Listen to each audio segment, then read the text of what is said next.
Okay. Okay. Hello, Dalton. Thanks for joining me today. Hello, thank you for having me. Okay. So, I think it's really helpful to start out and just ask kind of a broad question about your background. So, maybe even from the beginning of time when you were a child, maybe like any, sorry, like anything in your upbringing that affected that what you might want to do when you grew up, and then what you chose to study, and then jobs you've had and like things you wanted and how that changed, just keeping all that in mind with like where that ultimately led you into what you're doing today, and then maybe a little bit about that as well. Perfect. The first thing that pops in my head when you ask that question is as a child, I loved building forts. It Okay. was just like the thing that I did, whether I was like at my grandma's house or my friend's house or my own basement, I was like always building forts. And looking back now, I even like was obsessed with different furniture pieces that like different houses had that you could build forts out of. So then I did not know that that was like design and architecture. I just liked building forts. But today it strikes me like very clear that it was design and architecture. Fast forward to kind of more so grade school time. Something I did for fun was actually draw houses for my friends. So I like ask my friends about, what's your dream house? And I would like legit draw like a floor plan of their house. And yeah, I have like these notebooks of floor plans. Something I was obsessed with was indoor outdoor pools. I like love designing pools that you could like swim inside and swim outside. I don't know, pretty crazy, but ended up kind of looking back, I realized that was all kind of architecture and design, but in actually pursuing my career, I never saw that as like an obtainable thing to pursue. So I kind of picked the next best thing, which was filmmaking. I worked at a movie theater in high school, kind of became obsessed with movies, and ended up kind of going to school for filmmaking. And then, yeah, long winded there, but when I was in school for filmmaking, I started doing some internships and I realized what I actually wanted to do was product design. And so I kind of went into product design and did that through starting some startups, doing some internships, getting like regular corporate jobs, doing product design.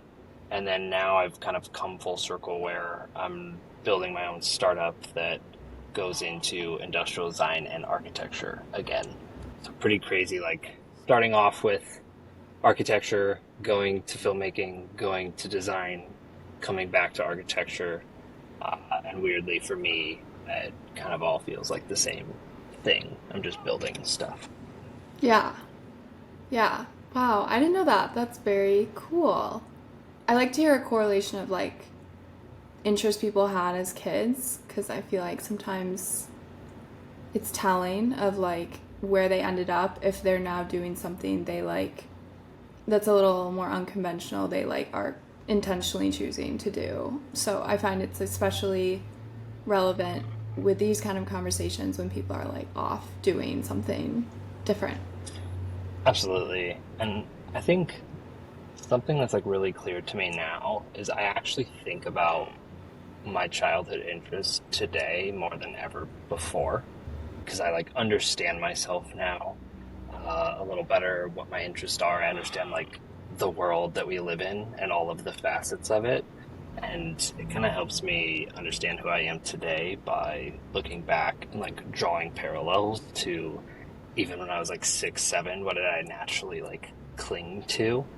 And I really wish I could like whisper some things to myself back then, be like, this is your thing, rock it. But Yeah. somehow I managed to rock it and end up where I am today. It was just, it's not as straightforward when you're actually going through it.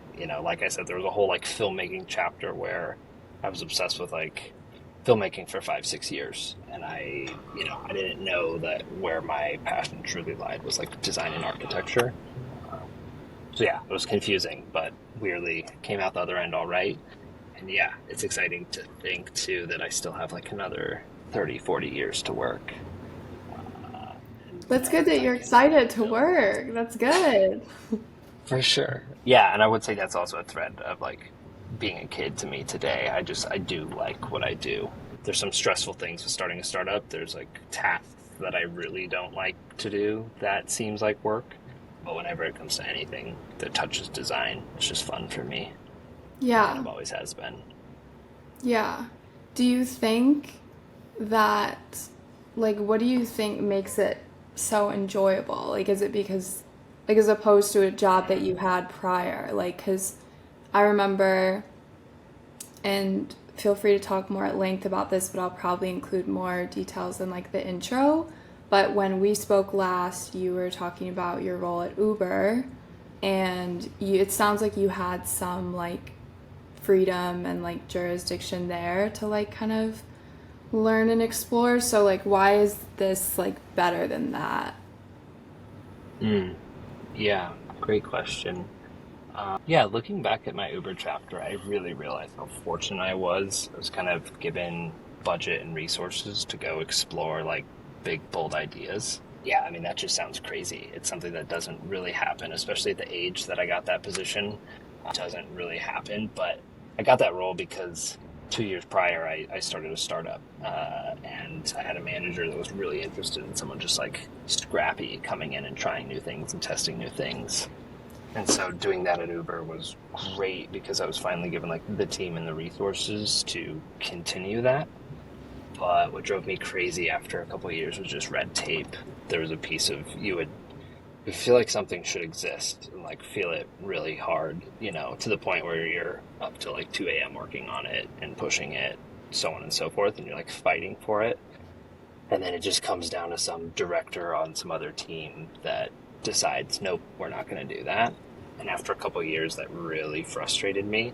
And then I just so happened to find an idea that I wanted to fully pursue.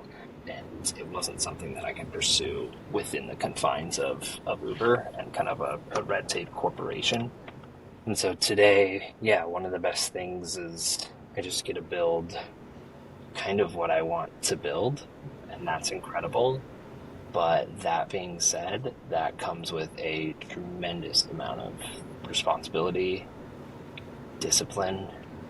It comes, it comes at a cost, like a very high cost. But to me, yeah, just always been the person that like builds what I'm most passionate about, and I'm willing at this stage of my life to sacrifice that cost to go and do this. I see. Okay. Thanks for sharing that. I think it's helpful to understand why what you're doing now is better than what you were doing previously, even though you did have some level of freedom that might be more than the average like tech job. Yeah, it's freedom and ownership. There's just a certain thing about like looking at the product that I built that I'm currently sitting in and just Ooh. having ownership. Like it literally feels like your child, sort of speak. And nothing can really compare to that. But yeah, this is built entirely from, you know, me and my co-founders' resources. It's very different being in a several billion-dollar company with plenty of teams, plenty of budget and resources, and going at something. And yeah, I wouldn't necessarily say like one's greater than the other. Like currently, I am enjoying the freedom, but it will be nice to have some more support and resources. The hope Yeah. is just that we can get this business to that point where we can grow the team and we can grow the product and we can get those resources to really next level it. Yeah. Yeah. So I'm going to give context to anyone listening who might not see the video, but Dalton is currently sitting in his product, which is a Bubl. And then I'd love to invite you to give a little description and origin story as well. I think you will do it better than I ever could.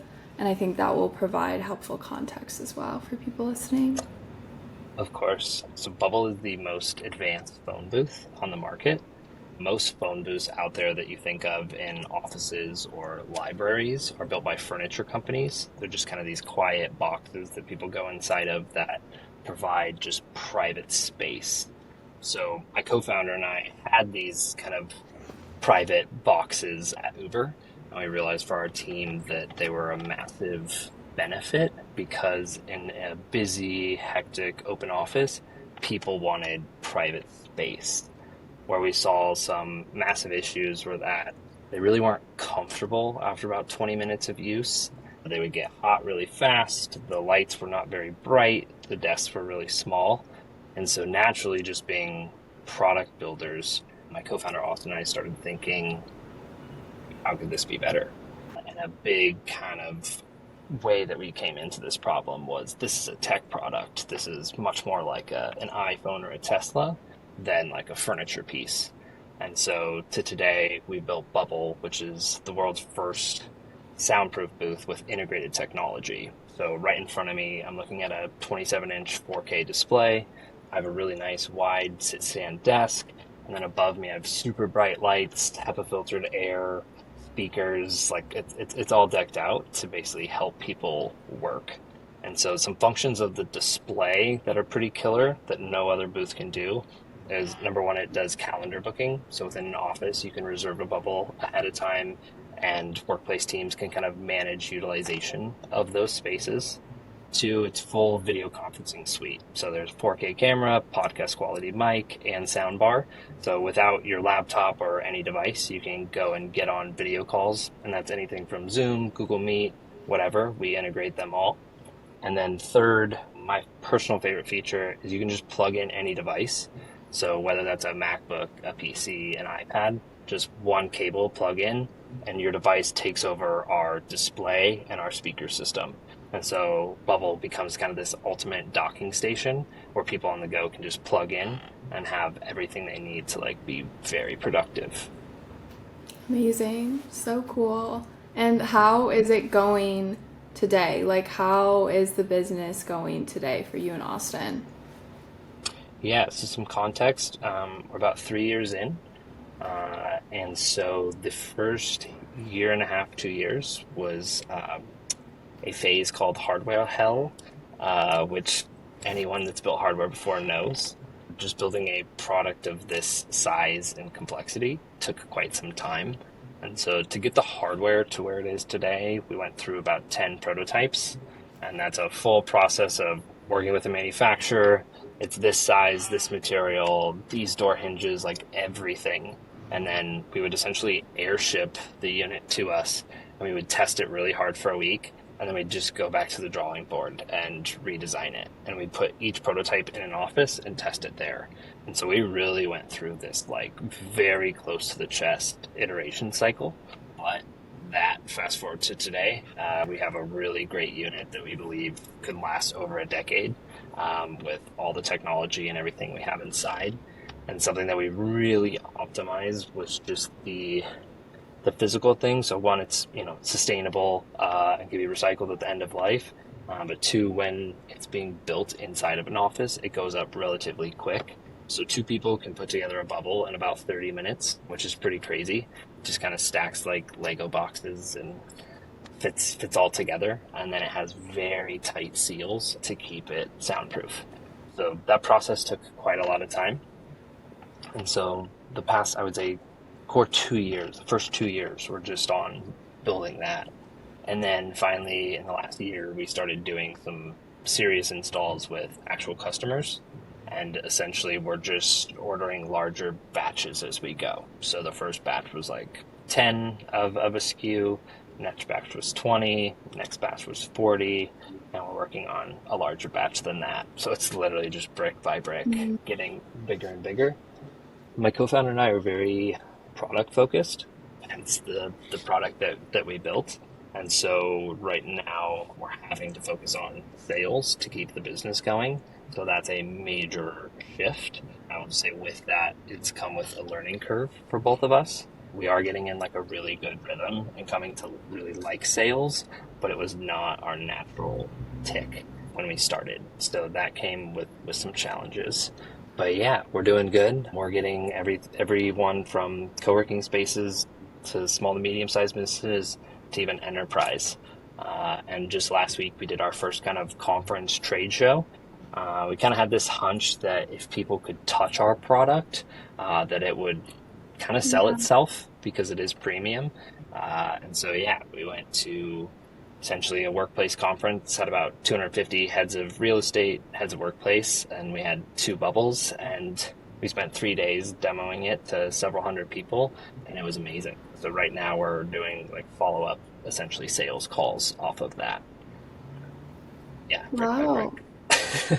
That's awesome. And that's interesting about the pivot to sales. Like, so yeah, and I can imagine, like you said, when people see it and they get to hear why, like all the work that you both put in, that would like come through quite well.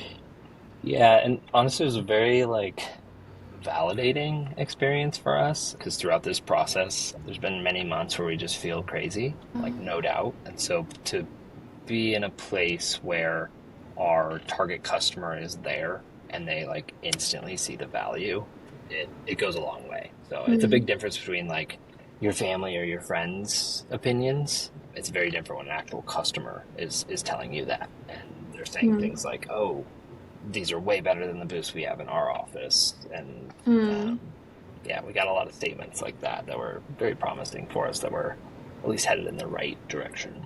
Yeah, that's awesome. Congratulations. And I also wanted to ask, when you're making these sales, like, do you do you have to front the money for those items? And then is your business continuing to survive off of the profits of sales? And like, how do you manage like making the orders and then like retroactively making the profits to sustain further work and so on and so forth? Because these are like Great question. expensive items. Like these are not like a $5,000 shipment of like 100 units of clothes or whatever. You know, it's like it's like way bigger than that. So I'm curious. Correct. Yeah, it's a really great question, and I wish there was a clean cut answer, but there's not. For context, a Bubble sells for about $8,000. There's an additional software subscription, or sorry, eight. I said 8,000, right? Yeah. Yeah. Okay. Sells for 8,000. There's a software subscription of 800 per year. And then depending on where you kind of are ordering and if you want white glove delivery, that's about an additional 1,000. So essentially to sell one bubble, that's about a $10,000 sale.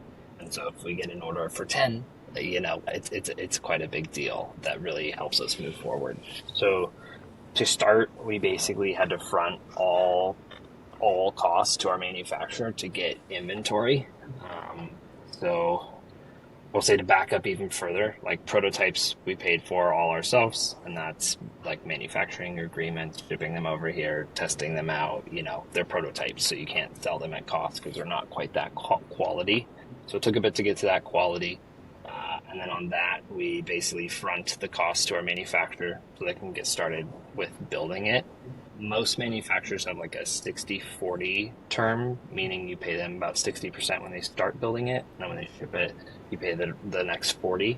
So for a little bit, we obviously fronted that cost just so we could get units faster. And so if a customer is interested, we could get them a unit within like a week or two.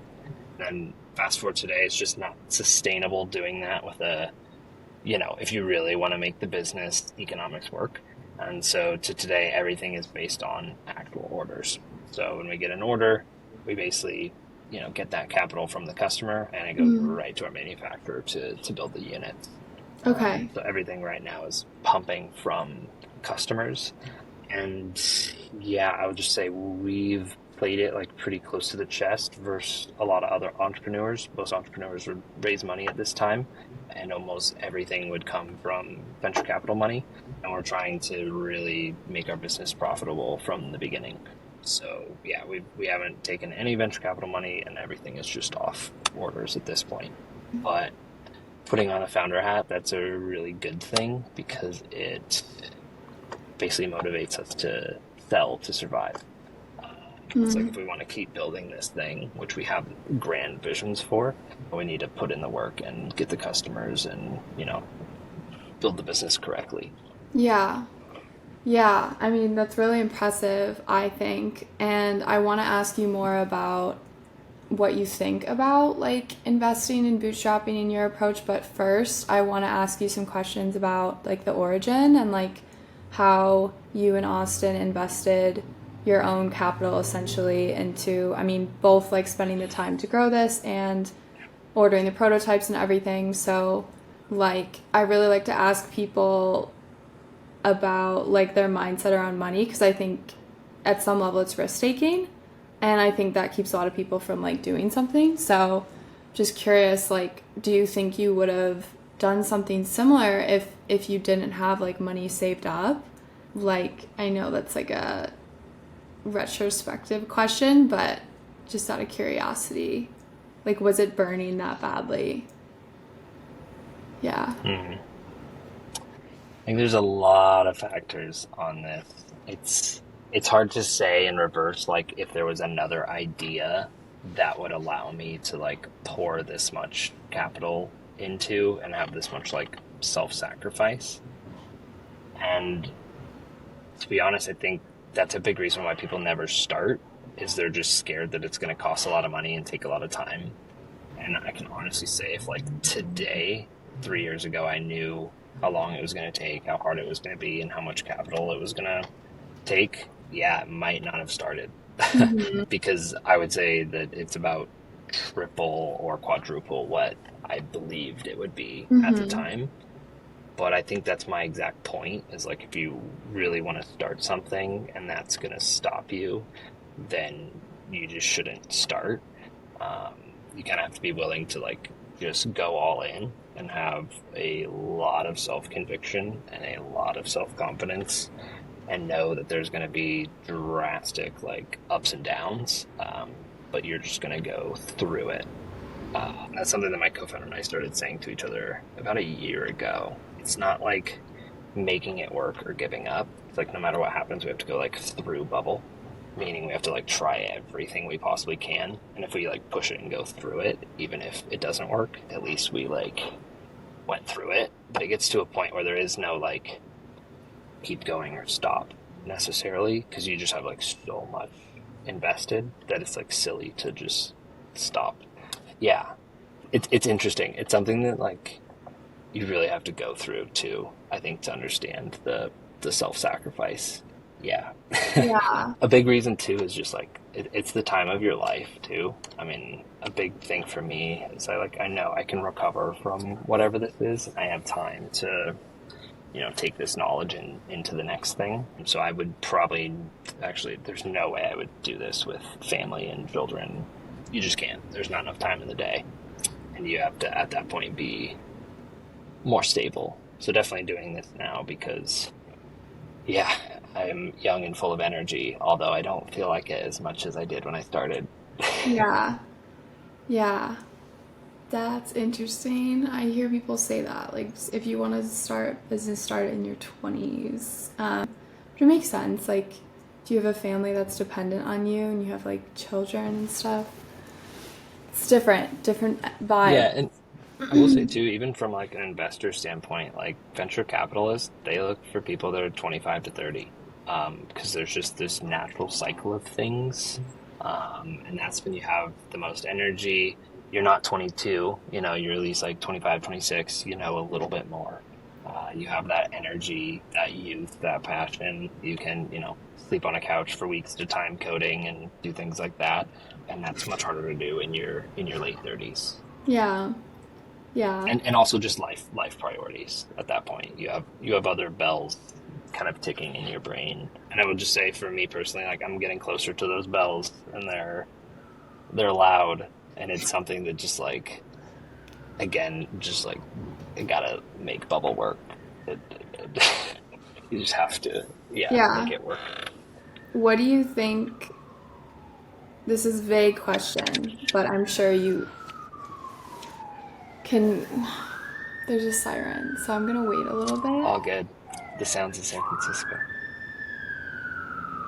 Yeah. I fall asleep to that every night. Yeah. Okay.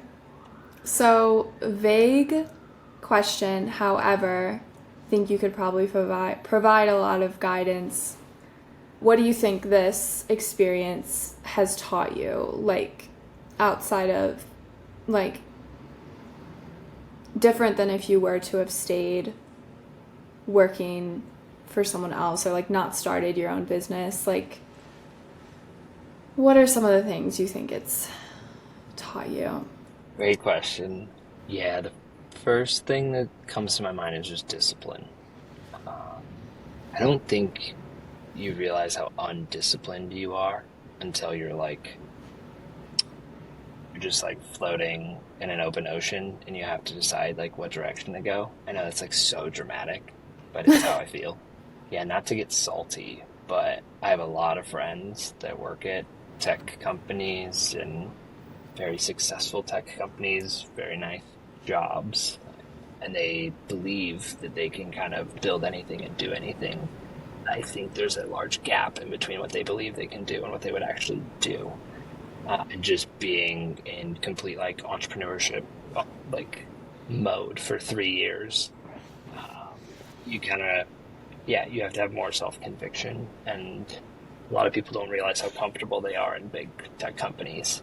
Even if you're like a lead product manager and you're shipping product to thousands if not millions of people, it's so different actually starting your own thing, because chances are when you got the job at that company, it was already established. There was already product market fit. There was already venture capital behind it. There's already this like momentum, and then you have several teams to support that are already established teams. It's very different when you just have like a blank sheet of paper and you have to build a business. It takes a lot of different muscles that I don't think people often see when they think about starting a company. Like you have to constantly be learning. There's no way you can be like, oh, I'm good at this. For example, like my strengths are product and design, but I'm the CEO of a startup. And so with that comes sales, comes operation, comes manufacturing, comes industrial design, comes marketing, comes building a website, building a dashboard. There's so many other things. And so you either need to have like a really well-rounded team, or you need to be very willing to like be learning something new every single day. And that's often what like takes the most time is like something you have to do, but you have to learn how to do it before you can actually do it. Where when you're at a large company, you just like hand that work to a team that's experts in it. Yeah, so discipline to me is something that I've just really learned. Discipline and the ability to rapidly learn. Yeah, I was gonna say like the muscles that you feel like you don't learn how to use, but you like have throughout this process. Like, how do you think those will serve you going forward? Like, why are those? Because I have a feeling those are really valuable, but I want to know why from your perspective. For sure. What pops in my head right away, and just talking about like, all the muscles I've gained. I wish they were physical muscles, but they're all skillful muscles. But anyway, the ones that I've gained, I realize which ones I don't want to ever use.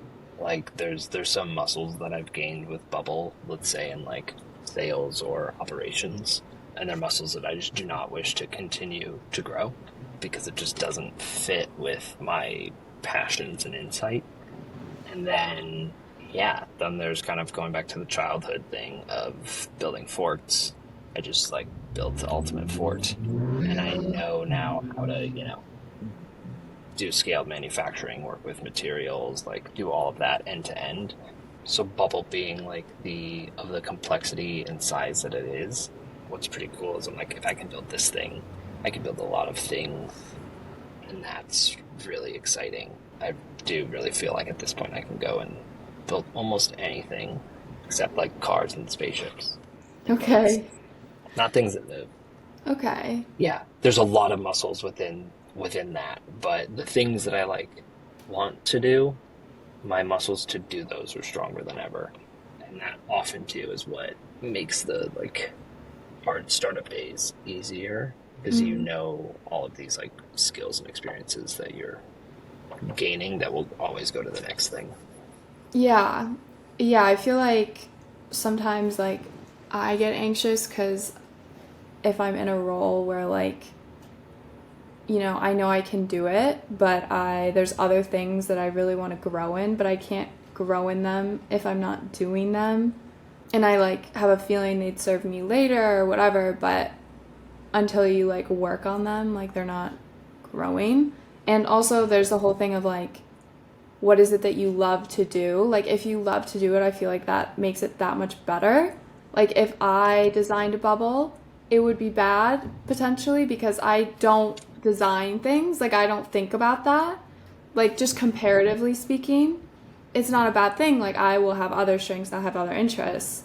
And I like feel deeply that if I have the opportunity to like when I have the opportunity to do that, like, you know, that'll feel really aligned and I'll be happy to have the opportunity to like develop that muscle. So, 100%. And I think that's why people that are about to become an entrepreneur, start their own thing, like you have to really know what you're good at. And you also have to really know what you want to be good at. I guess that's a good point to the last question, but like I was at Uber, I was just barely dipping my toes into industrial design, like getting my feet just barely wet. But it's something that I was like so excited to do. Like I wanted to build physical things. There was something about designing software that was amazing, getting to like design it and touch it. There was a whole nother dimension of hardware that I could just tell I really wanted to learn how to do that thing. And I didn't go to school for industrial design or anything like that. And so Bubl was kind of my almost MBA in like industrial design and manufacturing. And now it's great because I know how to do these things. And that's why I can say like I can go build a lot of things now, physical things even. yeah. Yeah, it is something that I was excited to learn. So know what you're good at and know what you want to learn. And then you have to align that with a great idea, great market timing, great team, and Yeah. jump all in. Yeah, and I think like from my perspective, I like that to think about that more because if it's just about the success of this one product that you've poured 3 years into, that makes it probably a lot less fun and a lot more stressful, but it's also about those skills that you've inevitably learned because you had to. Yeah, and I know I'll keep using them, which is like probably the most exciting part. Yeah. And yeah, you also just have to know what value you're growing. Like even if your startup doesn't work and then you have to go and apply for that next job, like what do you want that to be? And are you gaining the muscles and gaining the skills to go get that job? And thankfully, in my case right now, I believe those align. Yeah. Well, that's good to hear.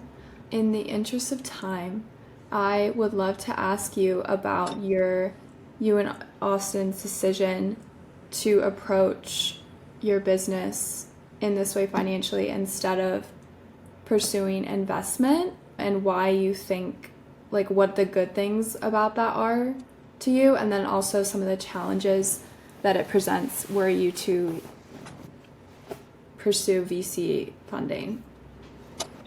Sure. I think like very honest answer. This is personally where we were at.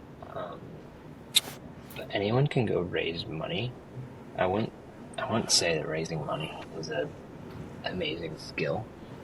And I think oftentimes people believe that if they got funded, that they're immediately like successful, and that could not be more opposite.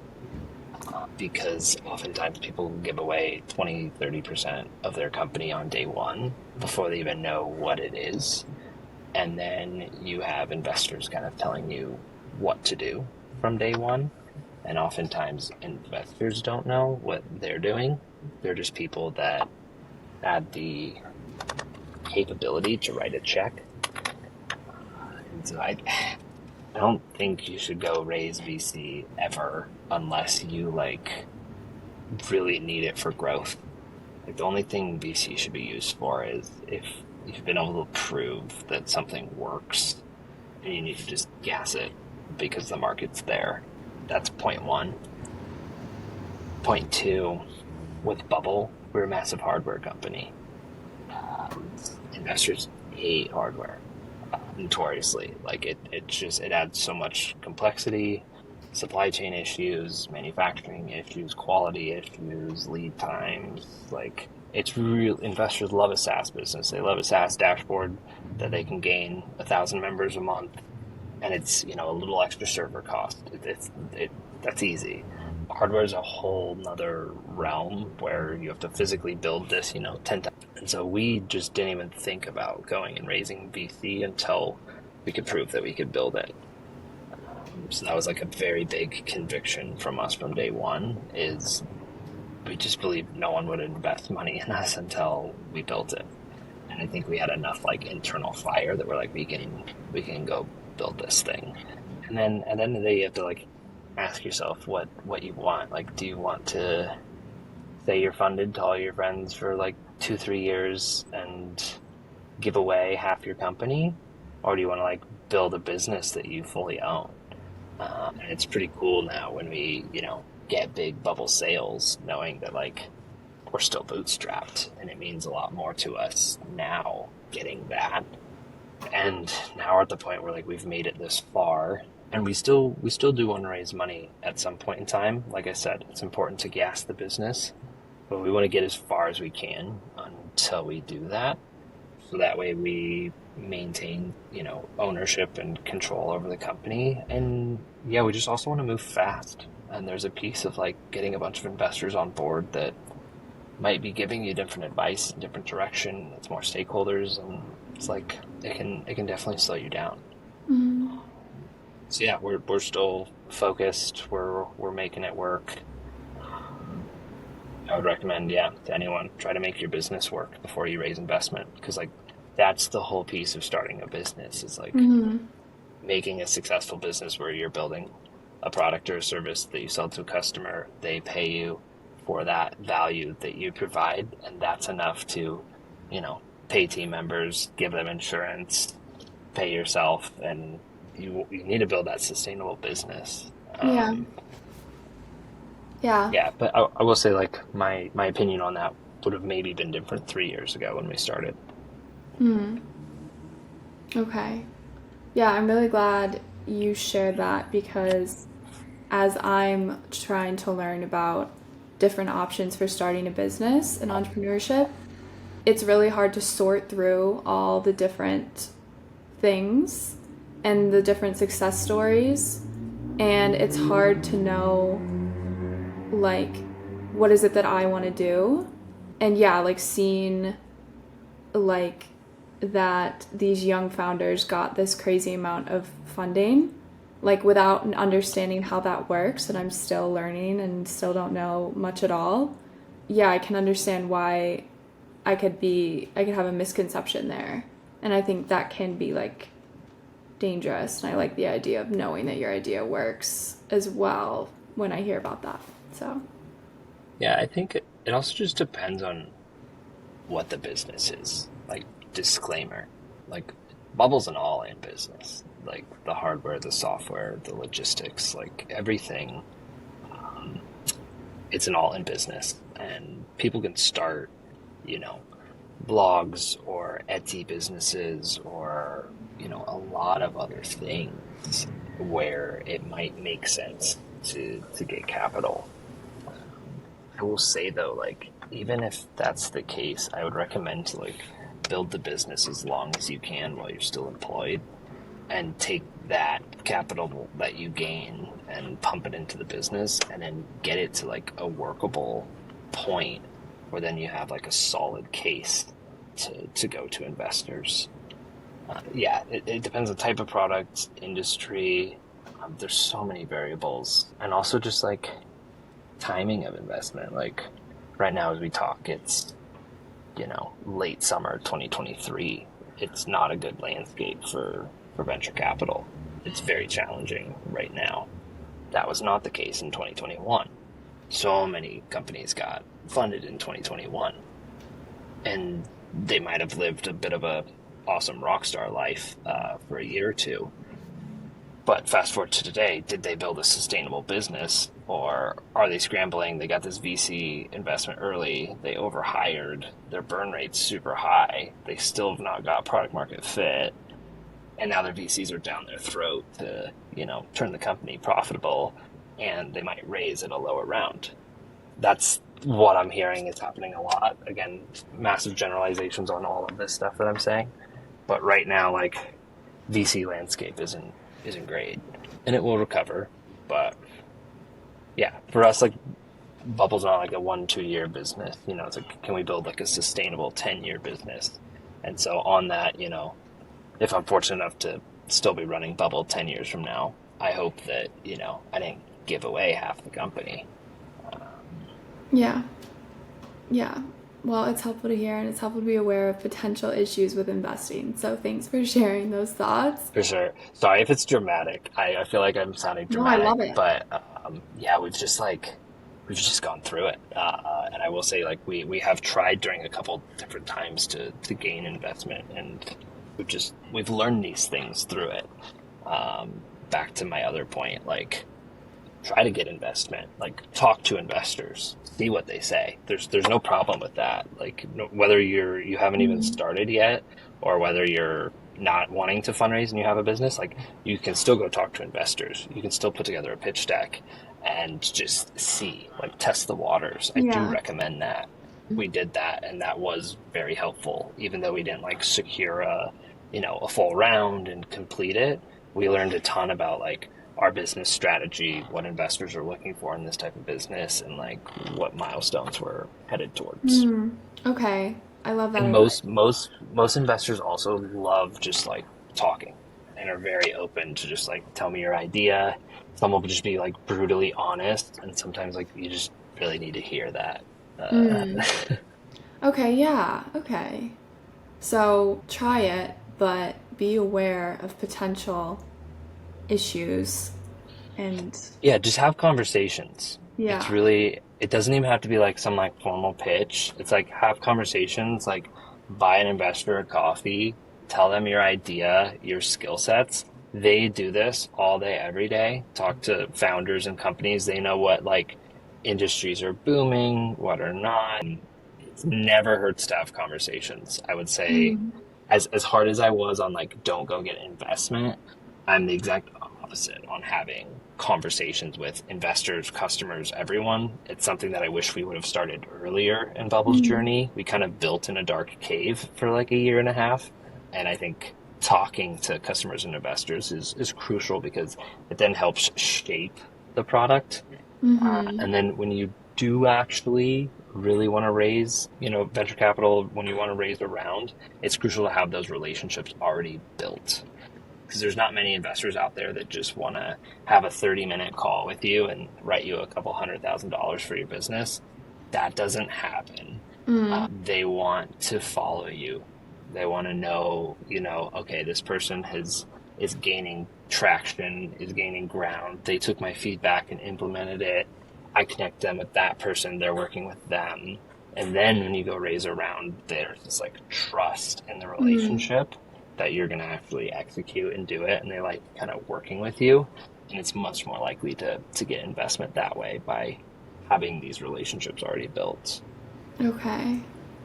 Good to know. This is all very valuable insight, so I appreciate that. And you made me think of another question that I'm going to try to ask everyone in the future, which is, what would you do differently when you started your business? And I think that's a great question, and you brought that up. So, but again, in the interest of time, apologies for running over. All good. Thank you. Do you have time for one last question? Okay. Let's do it. Yeah. Just a quick one. The question is, what is your advice to aspiring entrepreneurs? Very vague. However, what first comes to mind when I ask you that? I think it's threads of our conversation so far. It's aligning what you're good at with what you want to learn, with an idea and a team. And also just like, you kind of have to have the jump in the deep end. If anyone's like hesitating on like jumping in the deep end, I wouldn't start. Like, you have to be mentally uncomfortable with the fact that you're gonna like get exposed to situations and things that you've never been exposed to before, and you're gonna have to have enough self-confidence and energy to like figure it out. There is not I read this book, I listened to this podcast, I did this, and like, you can go. It's just all like too much. So yeah, you have to like have it within yourself that, all right, I'm gonna jump in the deep end and I'm gonna figure out how to swim. Okay. That is crucial. Okay. Sounds Yeah. amazing. I've had people call it getting in a washing machine and just like that being Mm. on for a while, and then also Yeah, that's a good one. had eating glass, but I think that was Mm. recycled from a famous Mm.